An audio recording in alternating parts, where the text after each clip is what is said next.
city to city, country to country, on the world's local television network. It's his Channel Live.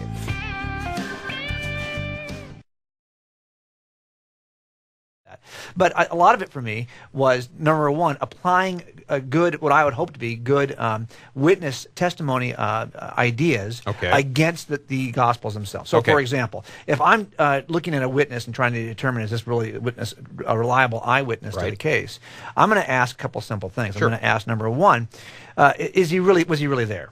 Is there something about his testimony that gives away the fact that he was never really there? So I'm looking to make sure, and I'm also looking in the forensic case, let's say 30 years have gone by, and now I'm reading the eyewitness testimony. He may say something about the events of that week or the event that I can go back and check out historically and see if this guy was really even there. So proximity to the actual murder is important to me. Did he was he really present to see what he said he saw? And so I apply that same approach to the writers of the Gospels. I believe the Gospels are very early on and much greater thinkers than I, and much greater work has been done than I would ever do. And I've read all that work about dating the Gospels. But the shorthanded version from my perspective is this. I mean, we know that Acts is written and ends with Paul in Rome. He's still alive at the end of the book. We think he dies maybe 62, 63, 64 if you really want to stretch it. So you know that your Acts probably is written well before the mid-60s. There's also no mention of the destruction of the temple in Jerusalem. So you've got good reason to substantiate that belief that, that Acts is finished before the mid-60s. Now, you know, it's also a second part to a two-part volume, including Luke and Acts. So if you just go back in time and say, well, gosh, the trips that Luke is actually chronicling, you might put Luke then at some point well before the completion of Acts. Let's say you just go 5 years before. Well, now you're in the late 50s, early 60s, probably late 50s, even being very generous with the dating. And you know that Luke is borrowing much of his material because he's a good investigator. He tells you up front he's doing this. And he's borrowing from the testimony of other people who saw the events, like Mark. Much of Mark's material you see in Luke. So you know that Mark then has to be someplace well before Luke. Well, just on that quick little jot of you know that you've got a gospel that shows up in the 50s. And if that's true, you've got people who are still alive, who saw Jesus crucified, saw him risen, and are now writing gospels, writing gospel accounts. And I think that there's enough other evidence to substantiate the fact, because there are historical events that are mentioned in the Gospels, that for many years, many people, like Luke, for example, was highly criticized until the beginning of last century, when people started doing the archaeological work that substantiated so much of Luke's Gospel. So he knew what he was talking about. He was called a liar for a long time. Many times. But he actually ends up being right. So when you find that the things you thought were lies were actually substantiated by archaeology, you start to kind of look at it a second time.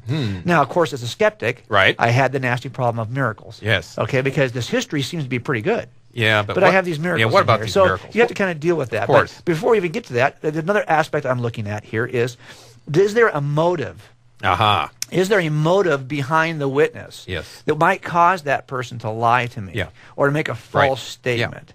And so I've always seen the same. I teach this to all of the people I've ever pastored over the years, or that I've taught as a youth pastor, that there are three motives, three things that lie behind every crime. And they're always the same three things in my view. So bear with me on this. No problem. They are financial greed, sexual lust, and power, the desire for power. It's greed, lust, and power that you can almost work every murder, at least, back down to these three attributes. And most other things you see are subsets of one of those three. So I'm looking at the witnesses and saying, what was going to benefit them from a greed, lust, power perspective?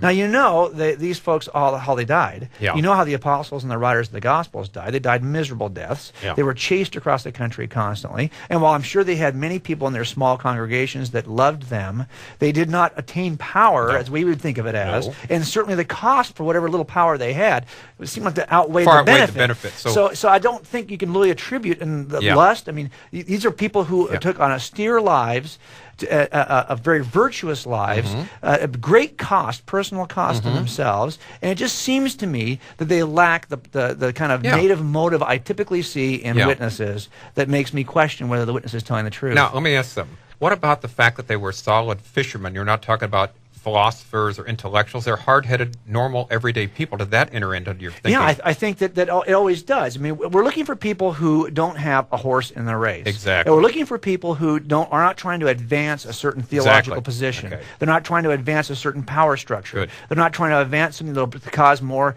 their stable to grow. They'll cause the relationships to grow. They're looking. They simply saw this. Yeah.